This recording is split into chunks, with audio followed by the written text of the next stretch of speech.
Sean todos bienvenidos a una nueva edición de Entre Trances. Les saluda Félix Gómez y mi buen amigo Luis Arocha. Luis, ¿cómo estás? Bien. ¿Cómo estamos aquí a la distancia? Sí, La esta es la distancia corta, presente. Esta es la conexión Sydney-Quito, conectándonos con muchos temas. Y bueno, interesante, Luis. El tema de hoy que hemos convocado, que nos hemos puesto de acuerdo, es acerca del tema migratorio. El tema es un tema que pudiéramos hacer fácilmente 10, 15 programas diferentes, porque cada programa es un tópico diferente que tiene una complejidad, una profundidad. Y nosotros tenemos un doble nivel una doble experiencia, la experiencia como personas que hemos emigrado, como inmigrantes, pero también como profesionales en el campo de salud mental y de ayuda, que hemos estado trabajando en diferentes países también. Y eso nos ha dado, de alguna manera, una mirada que es diferente del que solamente ha leído, ha hecho investigación, pero no ha vivido la experiencia. ¿Qué piensas tú al respecto? Sí. Hemos tenido posibilidad de la doble experiencia, ¿no? Que es interesante y para nosotros, estudiosos de cómo nos comportamos y de cómo los distintos estados de conciencia operan para trabajar, ha resultado, por lo menos en mi caso, ha resultado bien curioso descubrir pormenores, ¿no?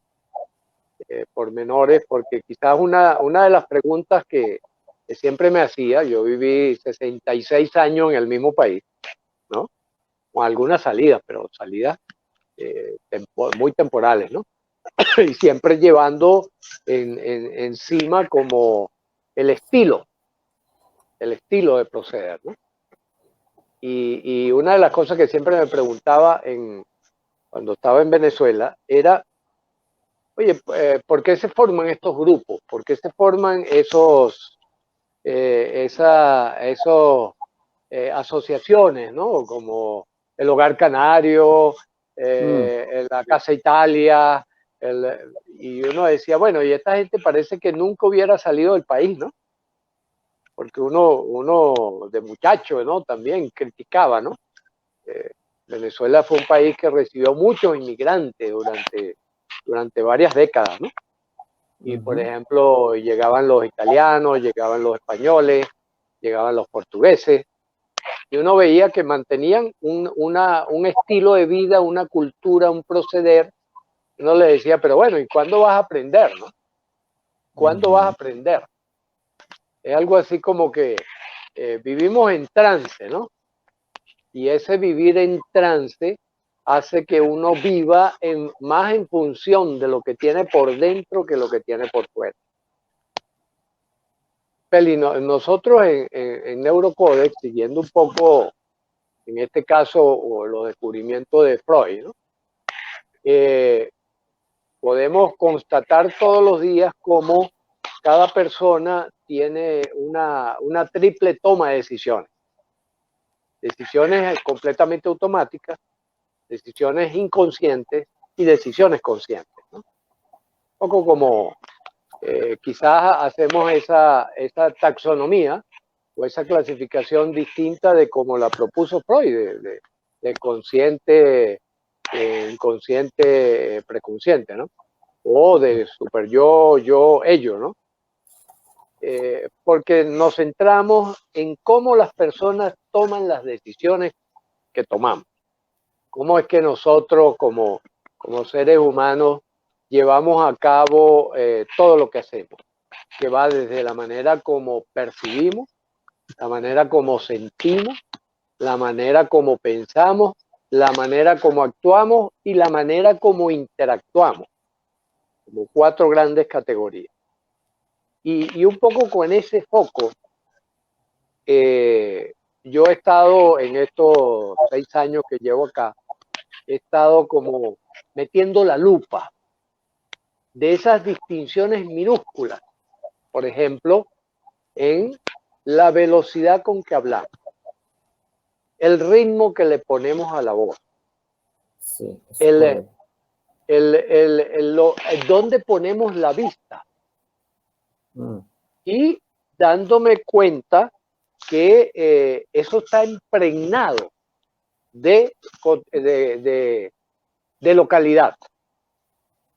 Como hasta esos mínimos detalles de la comunicación no verbal, de la comunicación contextual, están profundamente impregnados de costumbres, costumbres sociales, costumbres étnicas, costumbres incluso a lo mejor hasta de ciertas raíces biológicas, ¿no? Y que en la sumatoria de todos esos fenómenos va ocurriendo como una especie de tú eres de acá o no eres de acá, ¿ya?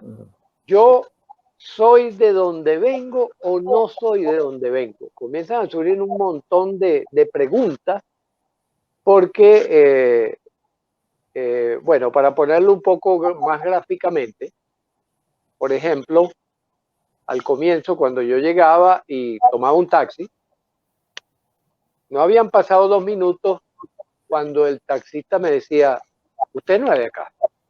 Estás hablando de Ecuador, del país donde estás Sí, ahorita. claro, sí, no he mencionado, pues, por supuesto que yo estoy en Ecuador, ¿no? Usted no es de acá.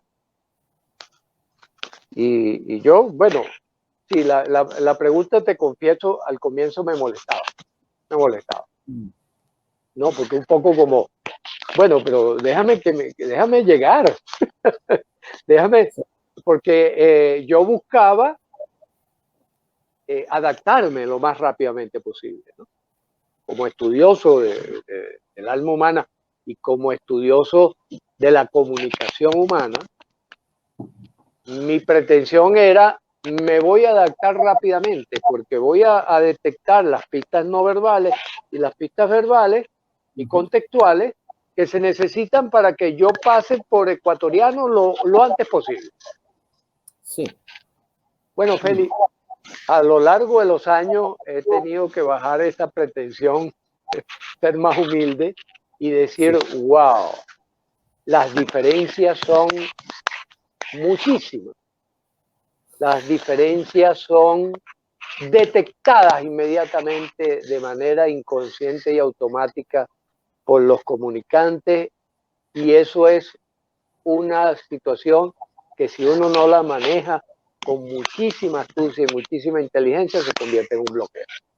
Fíjate que y se convierte en un terror, se convierte en un verdadero terror. Yo quería, hay mucha gente que nos está siguiendo, sobre todo porque esta serie de migración creo que es un tema fascinante. Nosotros hemos estado muy metidos en el tema. Yo tengo investigación en Australia acerca del tema. Me he dedicado mucho, sobre todo al aislamiento social con inmigrantes de diferentes culturas. Sobre todo es todo un tema. Pero hay varios elementos interesantes, Luis, que a mí me parece fundamental. Hay un autor venezolano que tú me lo recomendaste unos meses atrás, que es el doctor Harry Sechowicz. Y pido disculpas si Harry me está escuchando y no estoy pronunciando bien su nombre, su apellido, Sechowicz, creo que es Sechowicz. Él escribió un libro que me ha parecido formidable. Todo de lo que yo he leído, me parece uno de los libros más prácticos y uno de los libros también con una profundidad, que es Inteligencia Migratoria. Es un libro que fue escrito también con su esposa en el 2018, Sonia. Y él plantea, hay varias cosas que me parece que pueden ser interesantes de plantear. Primero, yo creo que el proceso migratorio es la decisión de emigrar es una cosa y el proceso de inmigración es otra, que es cuando estás en el trance hipnótico de ese proceso de estar ya en el país que has buscado en caso, porque es que hay también diferentes tipos de migración. No es lo mismo una persona que desarrolla un proyecto en pareja, en familia o individual, de marcharse, pero que ha planificado a un refugiado, un desplazado que está huyendo y que no tiene otra cosa. Son conceptos completamente y situaciones psicológicamente diferentes. Ahora bien, también hay que entender que una cosa es cuando tú tocas la cultura, también si estás marchándote a un país donde se habla el mismo idioma o un idioma diferente, porque eso también complejiza cuando la cultura, por ejemplo, cuando tú emigras a una cultura anglo, donde la concepción de la familia, por ejemplo, es más mamá, papá, hijo, y el resto está bien, pero no tiene la cercanía o la cohesión de la tribu mediterránea, es decir, de Italia, de España, de Portugal, esa concepción de que la familia son incluso los amigos, y algunos hasta los amigos de los amigos, entonces aquello es una cosa, una familia extendida tribal, ¿no? Entonces, cuando yo planteo eso, cuando me recuerda a un autor también, que a mí me impactó mucho para dejarte tus ideas, y es que se llama, el libro se llama Las identidades asesinas, de Malouf. Malouf es un tipo, un argelino que vive en Francia, y él planteó, hay una frase que a mí me impactó de ese libro. Ese libro, por cierto, me lo prestó un amigo español que había viajado por todo el mundo. Me dijo un día, Félix, léete este libro. Y el libro dice una cosa: el sueño de todo inmigrante es pasar exactamente lo que tú estás diciendo, desapercibido como uno más dentro de la localidad en la cual está tratando de insertarse. Pero muchas veces, ante la imposibilidad, bien sea por el acento, la pronunciación o por sencillamente el aspecto físico, hace imposible pasar camuflado, ¿no? Claro, Entonces, claro. ante eso, la persona, muchos, y entonces él toma el tema de los guetos, tiene la decisión o sencillamente pues se separa completamente de la cultura que lo está recibiendo y va formando especies de guetos y de aislamientos, una especie de aislamiento social, que es uno de los temas que yo más he estudiado acá. Pero por otro lado también puede ser el sentido completamente de negación a de dónde viene. Entonces ambos procesos pueden ser profundamente dolorosos. Claro, porque son extremistas, ¿no? Es decir, cualquiera de los dos es principista y el proceso de adaptación ocurre en una contextualización día a día de dónde estás y qué está ocurriendo. ¿Ya? Fíjate que, claro, lo que nosotros buscamos en Neurocode, en los estudios de Neurocode que hemos hecho, donde recopilamos centenares de propuestas, psicoanálisis, conductismo, de terapia cognitivo-conductual, o sea, todo ese montón de propuestas que hay alrededor de quiénes somos y cómo es que podemos proceder. Buscamos el factor común que está detrás, es decir, buscamos cuál es la ecuación del ser humano. Entonces, buscando simplificar, decimos, ok, nosotros o nos alejamos o nos acercamos cada día a lo que es nuestro propósito, es nuestra flecha de vida, nuestro vector de vida, ¿no? Entonces, cuando uno adopta una postura ya prefijada, ya obedeciendo al trance que siempre nos acompaña en la toma de decisiones, nosotros tendemos a tomar la decisión con ese esquema que traemos. Por lo tanto, tendemos a polarizar, ¿no? Tendemos a polarizar. O constituimos guetos, ¿verdad? O nos convertimos en seres solitarios que no entendemos nada de lo que está pasando. ¿Cuál es la propuesta entonces? La propuesta es que uno pueda contextualizar, o sea, estarse moviendo día a día sabiendo que todo esto es un proceso de altísima complejidad. ¿Ya?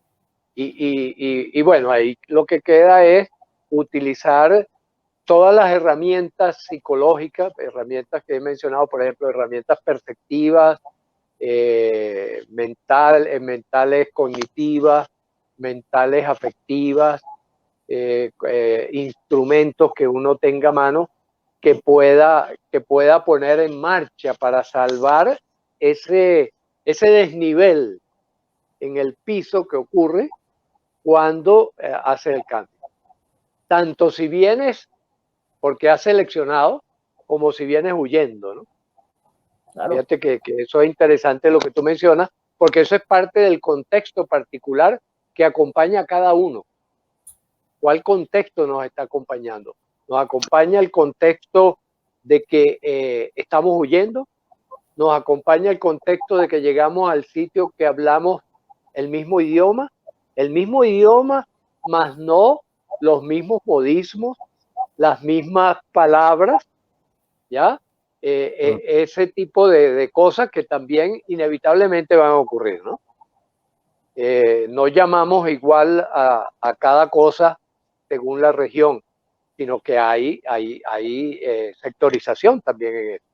Incluso dentro de los mismos países, ¿no? También sí, hay sectorización, ¿no? Eso es correcto. Y por supuesto, el choque dramático, por ejemplo, que ha tenido el refugiado, que ha tenido el perseguido, el exiliado, el choque es mucho más fuerte en tanto que no tiene una preparación, no tiene un apresto previo en cuando decide ir a un lugar específico. Que tú dices, bueno, yo quiero vivir en tal lugar y sobre todo en tal lugar y si conozco a las personas de ese lugar. O sea, si conozco, por ejemplo, las costumbres, ya sea por tradición, por herencia, por lo que sea, ¿no?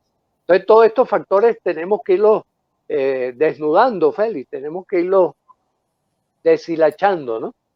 Porque, fíjate, hay algo interesante, el tema de, pienso que cuando una persona emigra, es un viaje de una profunda riqueza, de un aprendizaje extraordinario.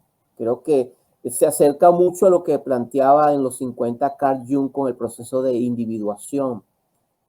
Hay un proceso, si usamos una metáfora en el lenguaje, una alquimia transformadora, en el cual una identidad de la cual estaba allí, esa identidad contiene incluso como un holograma creencias, valores, percepciones, mapas de cómo realizar, por ejemplo, negocios o estudiar mapas acerca de las relaciones de vida, cambia y se transforma en una especie de transformación que inicialmente en muchos casos, no voy a generalizar, se genera con gran caos que trae gran ansiedad, porque hay un mundo que se está derrumbando, se está desestructurando en cuanto a identidad y percepción, y hay un mundo que está emergiendo.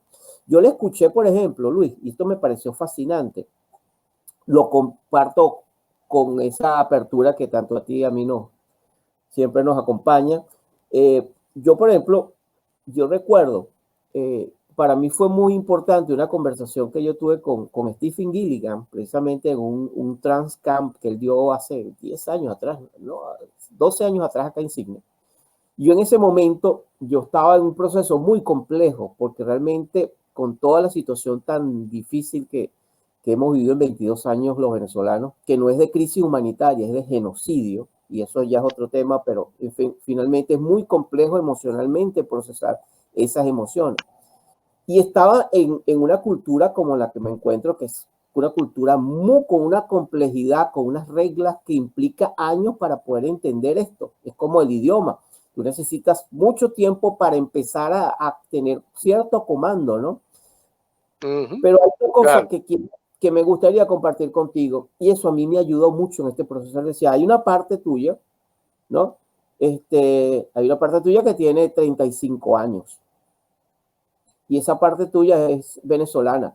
Esa parte tuya tiene un nombre, tiene una identidad, tiene unas características. Y hay una parte tuya que tiene 5 años acá. Y esa parte tuya habla inglés, esa identidad habla inglés, el nombre te cambia porque yo soy Félix y acá es Félix. Y no solamente es mi caso, el caso de todo el mundo cambia los nombres. Y solamente el hecho de que la pronunciación o tu nombre cambie, eso implica una profunda transformación. Entonces, aquí viene una pregunta generativa. ¿Qué tipo de identidad, qué tipo de relación y qué tipo de comunicación yo estoy teniendo entre ese Félix de 35 años, ¿no? Graduado de médico, por ejemplo, con posgrado, con relaciones afectivas, con una cultura, con el Félix de 5 años que habla inglés, que tiene un máster acá en este espacio, que tiene un trabajo con otras complejidades, con unas relaciones completamente diferentes. Entonces muchas veces esas dos relaciones en términos psicológicos chocan. Sí. Entre esa parte con la otra, y eso se le pasa a las próximas generaciones, por ejemplo, a los hijos. Que ahora me recuerdo mucho, me hace mucho insight aquellas peleas que tenían muchos inmigrantes en Venezuela porque los hijos no hablaban el idioma de ellos. Y los hijos se resistían. Claro. Cuando uno lo mira, por ejemplo, para extendernos mucho más allá de la situación en Venezuela, por ejemplo, con las comunidades chinas, con los vietnamitas, con gente de Camboya, y tú lo ves en las escuelas, los padres peleando porque no está hablando camboyano, que necesita hablar más. Exactamente, claro. Además, pelea en la casa porque los padres le exigen que hable camboyano, y pelea en la escuela porque los demás compañeros le hacen bullying porque no habla correctamente el idioma como lo hablan ellos. Entonces, es una doble es un desafío pelea, ¿no? enorme. Entonces, la responsabilidad también que estamos entrando, por eso yo te decía que este tema migratorio es riquísimo, porque ahí entramos en el tema de la familia y de la pareja, en el sentido de que estamos hablando de, por ejemplo, personas que han emigrado, no solamente latinoamericanos, sino personas que se están moviendo a otras culturas, por ejemplo, los chinos o los asiáticos que emigran, por ejemplo, a América Latina o España. Cuando el idioma es que absolutamente no hay nada, por ejemplo, entre el inglés y el español tenemos aproximadamente 3.500 palabras en común por el latín y el griego en común. Pero estas culturas no tienen absolutamente ni siquiera fonéticamente. Entonces, es interesante, aquí vamos también a lo extraordinario del proceso. También el espíritu humano, cómo tú ves, cómo esas personas adquieren el idioma, se preparan, se forman. Y es la plasticidad del cerebro también que nos lleva a una visión muchísimo más grande de transformación y de crecimiento y de neuroplasticidad, que tú es lo que has estado planteando con Neurocode y lo que nos has estado comentando en los programas anteriores. Sí, y fíjate que allí es donde hay un viso de esperanza importante, ¿no? Me hiciste acordar en una oportunidad, hace muchos años ya, creo que era los años 70, yo estaba viendo por televisión, le estaban haciendo una entrevista a Arturo Uslar Pietri, ¿no? El Es un escritor. intelectual venezolano para los que no son... Exacto. Un gran intelectual, escritor, y además tuvo un papel social y político muy importante en Venezuela, ¿no? Lo están entrevistando y el entrevistador le pregunta quién es Arturo Uslar Pietri. Y el hombre se queda callado unos segundos, cual quiere decir que estaba reflexionando. Y después dice: sigo los pasos de la persona que voy siendo. Bueno, a mí me quedó eso como una impronta, un engrama que entró directamente en mi cerebro, que hasta el día de hoy lo recuerdo como si estuviera viendo el programa en este momento. Sigo los pasos de la persona que voy siendo. Claro, en este instante me doy cuenta que allí se constituyó una de las raíces importantes de Neurocode, porque precisamente es lo que planteamos como base fundamental del proceso de vivir en la neurocodificación, ¿no? Que es que la vida es un movimiento continuo, permanente, donde nosotros nos vamos transformando en forma secuencial, y que por lo tanto, fíjate, tenemos un lema en Neurocode que dice: si quieres saber la real causa de lo que estás haciendo, búscala en el futuro, porque allí es donde está.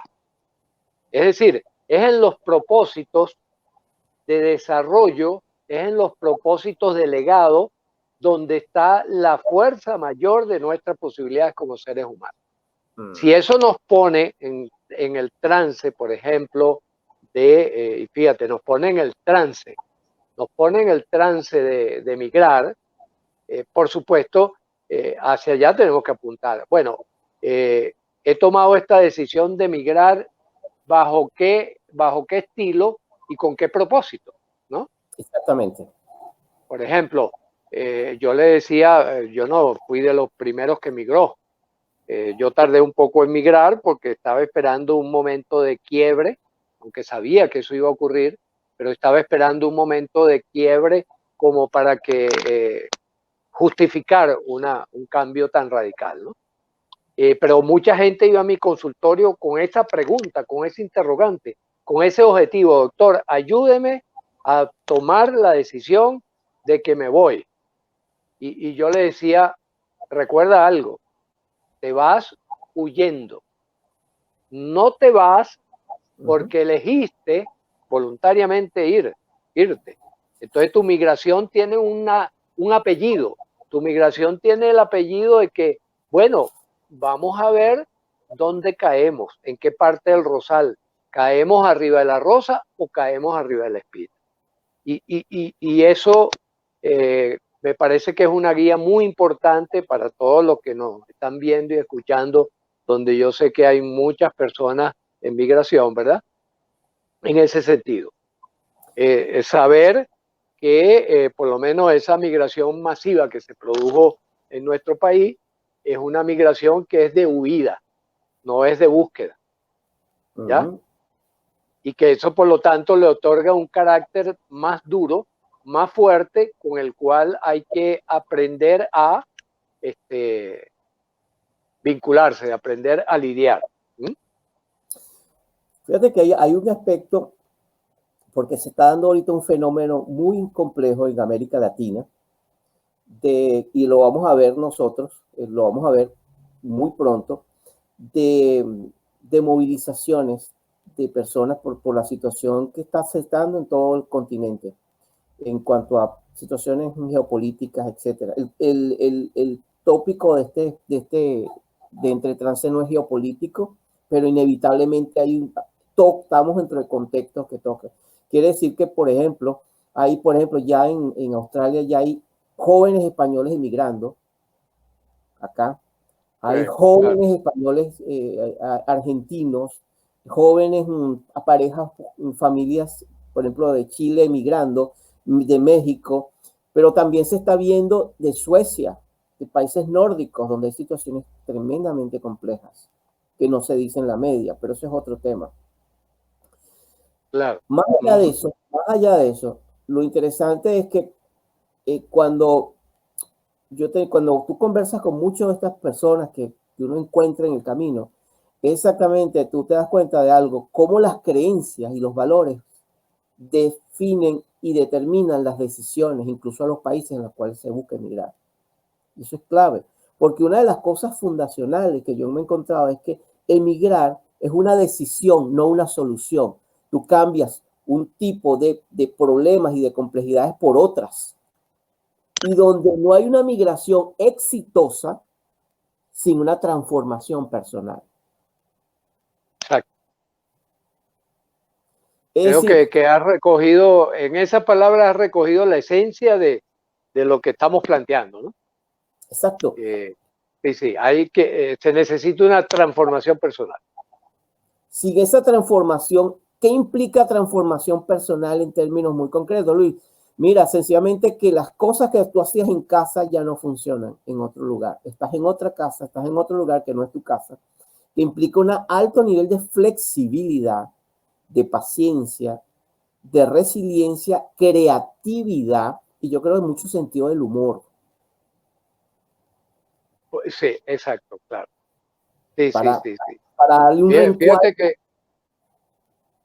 ha mencionado una de las herramientas más poderosas que hemos estado trabajando, que es lo que llamamos inteligencia explosiva, ¿no? Inteligencia explosiva como,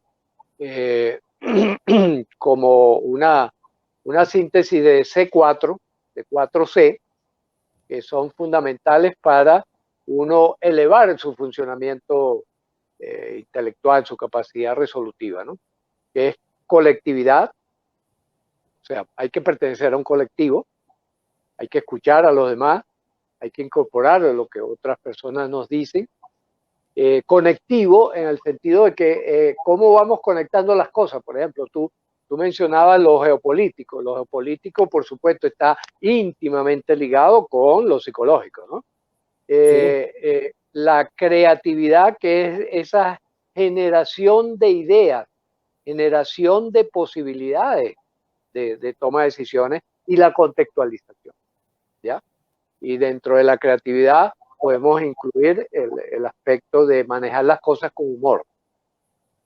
Sí. Fíjate que en los trabajos de estrés cada vez nos acercamos más a la idea de que el estrés es el fulcro donde nosotros tomamos la decisión de si vamos hacia un proceso enfermante o a un proceso disruptivo, ¿no? Y es esencial que tengamos en cuenta, ¿no? Que tengamos en cuenta lo que va ocurriendo como insumo para la toma de decisiones, ¿no? Es decir, estar en esa contextualización, estar allí en ese momento en el cual van ocurriendo las cosas, ¿no? Sí, eso es exactamente. Luis, ¿qué sugerencias tú le darías a una persona que está ahorita no solamente llevándolo a una situación en Hispanoamérica, donde se están generando tantos movimientos y se van a comenzar a generar muchos movimientos, y hay mucha gente claro, que nos escucha porque ya está pensando en emigrar?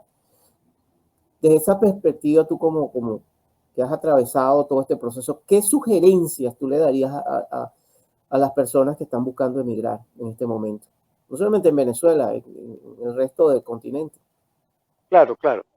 Porque fíjate que el otro fenómeno que está ocurriendo es que en esta hipercomunicación ya empieza a cuestionarse, y por eso quizás hay tantos movimientos de enfrentamiento.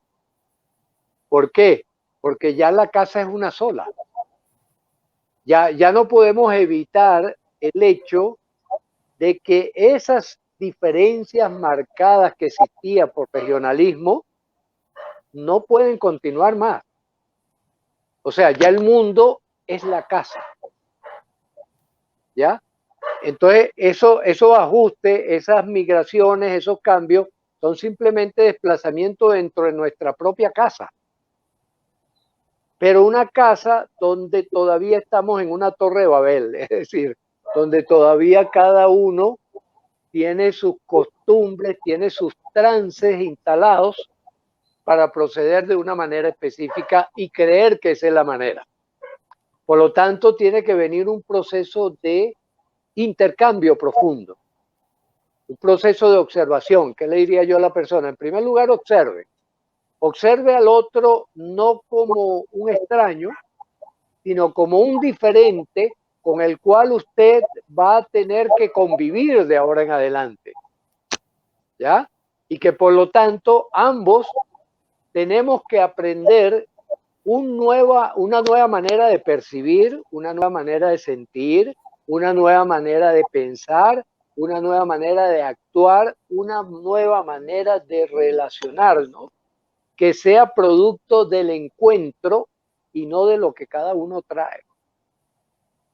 Ese es el mundo que ya empezamos a vivir gracias al COVID. O sea, el COVID aceleró un proceso que era inevitable, que lo venía diciendo Bill Gates de los años 80. El mundo se va a convertir en nuestra casa. Por lo tanto, tenemos que ir adaptando esos mecanismos, su mayoría bajo estado de trance, ¿verdad? que permitan que pueda haber comunicación, que pueda haber entendimiento, mencionando como comunicación el hecho de que podamos entendernos, que el mensaje llegue y sea recibido, y no que se transforme por la consideración de cada uno. ¿Eso qué implica? Eso implica entonces una apertura en el sentido de decir, ok, bueno, sí, yo vengo con una serie de costumbres, yo vengo con una serie de hábitos, yo vengo con una serie de automatismos que ya no son suficientes para vivir y que por lo tanto tengo que crear nuevo automatismo, nueva información, nuevo proceder. Para ello, la recomendación es póngase en futuro, mire sus propósitos y empiece a reconstruirse en función de eso y no en función de lo que usted trae solamente. Hay en una perspectiva, en una palabra es desarrolla un propósito. ¿Cuál es el sentido de misión que tú tienes al estar aquí? Sobre todo cuando estás viviendo momentos difíciles. Hay una pregunta que a mí siempre me ayuda. ¿Cuál es el sentido del viaje que estoy haciendo? Esa es la gran pregunta. ¿Y qué es lo que me mueve a pesar de estas circunstancias que estoy viviendo? ¿Qué es lo que me mueve a seguir adelante? ¿Qué es lo que me convoca? ¿Qué es lo que hace que yo mire y escuche con determinación a seguir mi viaje, ¿no? Y eso yo creo que es una gran pregunta. A lo mejor son mis hijos, a lo mejor es mi familia, es seguir apoyando gente en mi país, es seguir haciendo el trabajo que me gusta hacer en términos, es decir, ¿cuál es el propósito que te mueve? Yo creo que eso es sumamente importante, Luis, porque también tiene otra herramienta, que es el inventario emocional, que precisamente habla Harry en su libro Inteligencia Migratoria, estar haciendo continuamente un inventario emocional, las emociones como aliados, la rabia, la tristeza son parte del viaje, cómo las uso para yo transformarme. En vez de que son preguntas extraordinarias, Luis. Es realmente, fíjate, yo hay una cosa que te lo digo, yo he tenido la suerte de viajar y he viajado desde una mochila con muy poco dinero y viajar también con posibilidades. Y eso estoy sumamente agradecido con eso. Y ella lo que a mí los viajes me ha dejado, que es el sentido de que a veces en la vida es necesario viajar ligero de equipaje, pero rico en aprendizajes. Es decir, el viaje de la migración tiene que ver mucho con lo que tú tienes por dentro, tus recursos, tu información, pero hay otra cosa importante y esto es un trabajo que se ha hecho muchísimo en términos de lo que es migración e identidad, fíjate, que es lo siguiente. Necesitamos como el abono tener con nosotros mismos, con nosotros en este viaje, la cultura de la cual nosotros partimos. Tú no le puedes quitar a alguien toda la cultura porque lo llevas a un proceso que incluso puede ser o de depresión o de psicosis. Porque le estás quitando las herramientas, los recursos. Si tú vemos la cantidad de generación de gente exitosa en otros países, no solamente del campo venezolano, sino latinoamericano, y tú conversas con estos latinoamericanos, por ejemplo, tú ves la riqueza que tienen de sus países en cuanto a su origen, su música, su comida. Bueno, eso es parte fundacional, lo que no quiere decir que no te abras a otras experiencias culinarias o musicales o culturales. Claro. Creo que eso enriquece poderosamente y ahí es donde tú conectas. Entonces, también los recursos de donde lo que tú traes en casa, que tiene que ser transformado, sí, pero esa transformación no quiere decir que tiene que ser desechado, porque ese es otro de los extremos que ocurre en el tema migratorio. Mucha gente. Sí, fíjate, eso es muy interesante, Felipe, por lo siguiente. El fenómeno de plasticidad cerebral, ¿no?, ha sido leído desde el punto de vista de lo que yo llamo el reduccionismo ontológico. El reduccionismo ontológico es que yo creo que cada cosa es cada cosa, que existe la cosa en sí, como decían los filósofos, ¿no? Sí. Pero resulta que así no es la vida. La vida es una conexión permanente, todo está conectado. es una ilusión, es más, es una ilusión, hoy día lo sabemos, del hemisferio izquierdo, el desconectar una cosa de la otra. ¿Ya?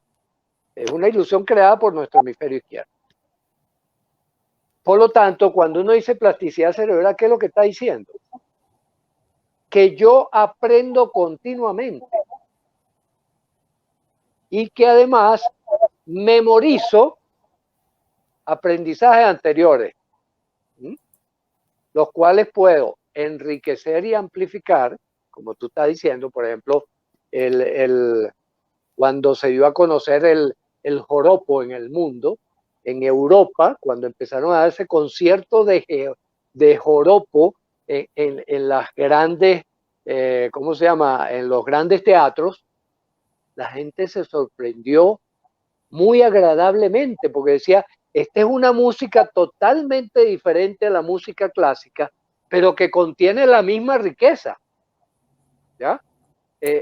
Y eso es lo interesante de los valores, esos valores originarios.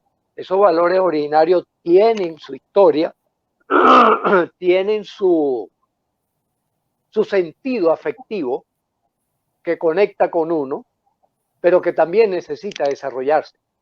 También necesita interactuar con los otros elementos. Y por supuesto eso lo hacemos es con las emociones. Harry acierta muy bien cuando dice, bueno, a donde tenemos que ir es a las emociones. ¿Por qué? Porque las emociones es lo que precisamente emoción, es decir, aquello que me mueve a actuar, aquello que me mueve a pensar, aquello que me mueve a decidir. Por eso es que las emociones tenemos que cuidarlas como la reina de la casa. Ahora, ¿qué es lo que sí podemos hacer? Gerenciarlas. Las podemos gerenciar. Y ahí es donde está la gran clave. Si gerenciamos adecuadamente nuestras emociones, podemos gerenciar adecuadamente nuestra vida. ¿Sí? Y allí hay que ponerle el ojo, la lupa a eso. Sí, aquí tenemos de eso que estás diciendo, Luis, precisamente, una de las cosas interesantes es este libro, El síndrome de Ulises, el síndrome del inmigrante con estrés crónico y múltiple. Y precisamente, que es el otro extremo, cuando tenemos una persona, un inmigrante que está sufriendo, sobre todo yo lo veo mucho en el caso de los desplazados, por ejemplo, los que son, imagínate el caso de prisioneros que han sido torturados y han escapado y salen con un estrés postraumático a enfrentarse a una cultura completamente diferente, incluso así sean los países vecinos. Yo creo que es todo este abordaje, toda la experiencia que estamos teniendo en este momento, desde todas estas investigaciones, pero también el aprendizaje de vida, yo creo que está construyendo una nueva cultura en el que migra. Pero esa cultura, yo creo que lo interesante y creo que lo valioso de ese aprendizaje, por lo menos en mi experiencia, en lo que yo he visto, es cuando está orientada hacia la resiliencia, hacia la transformación, hacia la creatividad y sobre todo el desmontaje del mapa, no soy víctima o no voy a ser víctima nunca más. Que yo creo que fue una de las cosas que transformó, por ejemplo, en el caso del pueblo judío, cómo se transformaron, cómo crearon, por supuesto, venían de una cultura ancestral rica, extraordinariamente con recursos, pero esa interioridad, igual que los japoneses, por decir dos ejemplos, son ejemplos extraordinarios de cómo transformaron tragedias de magnitudes enormes en oportunidades enormes para sus ciudadanos, pero también para aportar, ¿no? Yo creo que eso es ese sentido de tener el concepto de resiliencia, de que las cosas pasan, de que las cosas, todo se transforma y que yo tengo capacidad de moverme, por muy difícil que sean las circunstancias, si mantengo la conexión conmigo mismo, con preguntas que vamos a ir desarrollando en los próximos programas, con herramientas que pueden ser sencillas, podemos hacer una diferencia en nuestro viaje por estos mundos, ¿no? Que implica todo el proceso migratorio. Sí, sí, y fíjate que ahí hay una clave importante, que es todo lo que en referencia al estudio del estrés, ¿no? El estrés como ese punto de partida saludable, es lo que nos mueve, ¿no? Nos levanta en la mañana, pero que yo, si lo leo como una amenaza, me voy a ir hacia el campo de lo autodestructivo. Si lo leo como una oportunidad, es una excelente búsqueda de opciones para salir adelante. Quizás uno de los problemas más difíciles que confronta el migrante obligado, el migrante, el refugiado, el perseguido, es su situación socioeconómica. Fíjate que aquí conectamos con la economía. Es decir, no es lo mismo que tú migres con un capital, ¿verdad? Así sea, por ejemplo, bueno, eres un perseguido político, pero resulta que tienes una cuenta en el exterior y cuando llegas al nuevo país tienes dinero, que yo lo llamo la energía social. Tienes dinero para actuar con más posibilidades de recursos en lo socioeconómico, ¿verdad? Para mí lo económico es una rama de lo social, no es una cosa independiente, y por lo tanto yo voy a tener más posibilidades. Voy a tener más posibilidades de incorporación a la cultura, ¿no? A que yo llegue con 3 niños caminando y bueno, y estoy estoy en dependencia de lo que las estructuras sociales y políticas del lugar donde voy van a hacer conmigo. ¿Ya? Yo creo que hay, ese es un aspecto muy importante. Y por eso es que existen todas estas ¿cómo se llama? Estas organizaciones de protección al refugiado, de protección al perseguido político, que a veces funcionan, a veces medio funcionan y otras veces no funcionan. Al fin y al cabo, Luis, esto es un viaje profundo por el espíritu.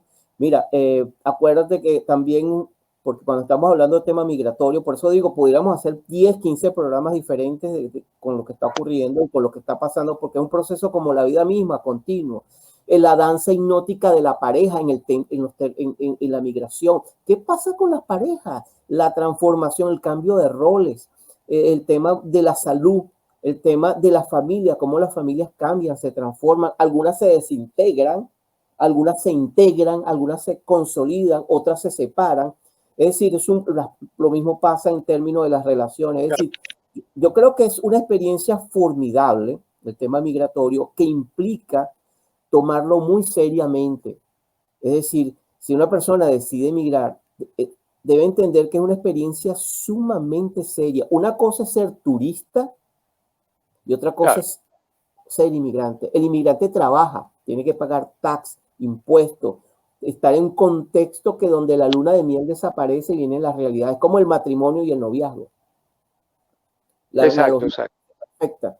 Sí. Pero también es un proceso de una riqueza que si lo sabemos tomar, nos va a enriquecer no solamente a nosotros en términos personal, sino también que podemos hacer algo muy generativo por los que vienen en ese proceso continuo y que desde que el hombre se ha estado moviendo en el proceso migratorio. Sí, yo te propongo, Félix, que le dediquemos a lo mejor, bueno, 2, 4 programas a este tema, porque es un tema realmente importantísimo y donde no hemos tocado todavía de una manera, yo te diría, más profunda, la función del trance dentro de lo que es el proceso migratorio.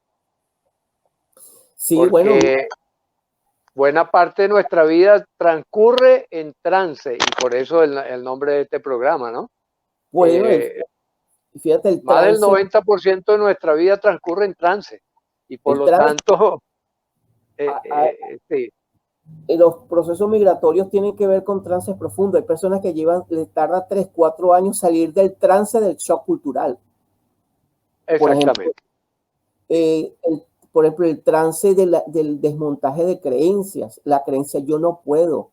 el tema del profesional que tiene un alto estándar y llega a un país diferente donde tiene que comenzar de cero, haciendo labores que todas son dignas, pero que no se relacionan con las competencias y habilidades que tiene. Puede ser un tema de alta frustración, de depresión. Claro, incluso dentro de la misma profesión. Por ejemplo, yo le comentaba a mi primer empleador, ¿verdad?, que yo era general y había sido ahora contratado como cabo.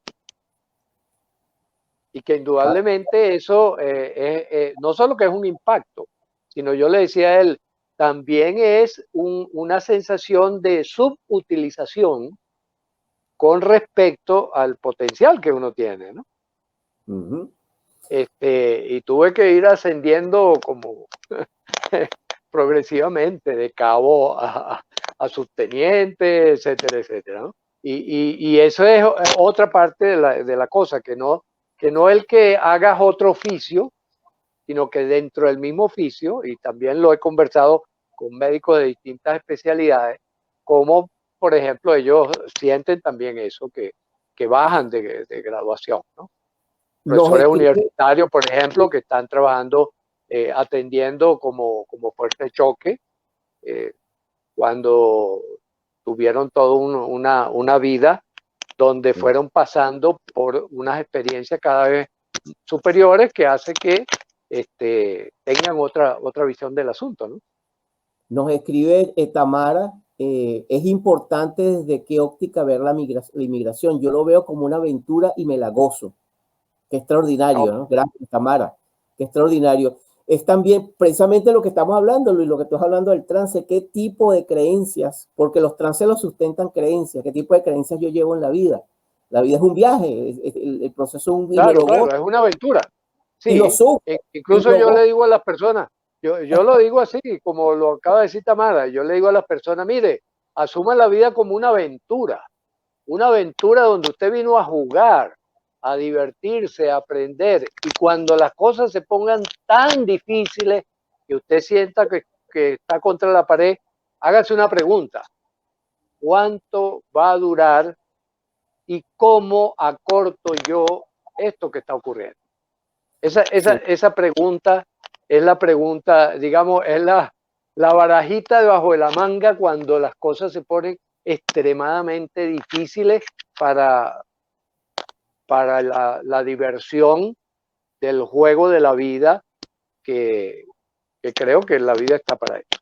Vinimos a jugar. Caro dice, preguntas trascendentes, así es, gracias. Natalia de Arzube te escribe, excelente, doctor Luis Arocha. Y bueno, gracias a todos los que nos han estado siguiendo. Exacto. Sí, bueno, sí, Luis, para cerrar el programa de hoy, ¿qué palabras tú tendrías para las personas que están pasando situaciones complejas en el proceso migratorio, tristeza, depresión, que están lidiando con xenofobia? ¿Qué mensaje tienes tú? Sí, yo le diría, siga las palabras del doctor Ulla Pietri. Sigo los pasos de la persona que voy siendo y voy viendo cuáles son las mejores herramientas para continuar esta aventura y que no se termine tan pronto, ¿ya? Y cuáles son los recursos que puedo utilizar en cada momento, en cada instante, en cada contexto. Maravilloso, Luis. Bueno, mira, te tomo la palabra. Vamos a iniciar un ciclo de revisión, incluso con invitados, para ampliar este tema. Y creo que estamos convocados, sobre todo, a conversar acerca del tema, por ejemplo, de la migración y la pareja. ¿Qué pasa con las parejas? El tema de la familia. ¿Qué pasa con los hijos? El trance hipnótico intergeneracional de los inmigrantes. Es decir, tenemos todo un material para seguir creando y abordando. Si les gustó este programa, por favor, denos un like, suscríbanse a nuestra plataforma y realmente es un placer para nosotros estas conversaciones. Y gracias, Luis. Siempre es un gusto este encuentro contigo. Es un gusto. Así es, y me despido como acostumbro hacerlo, ¿no? Un abrazo para todos y seguimos. Hasta la próxima. Gracias, Luis.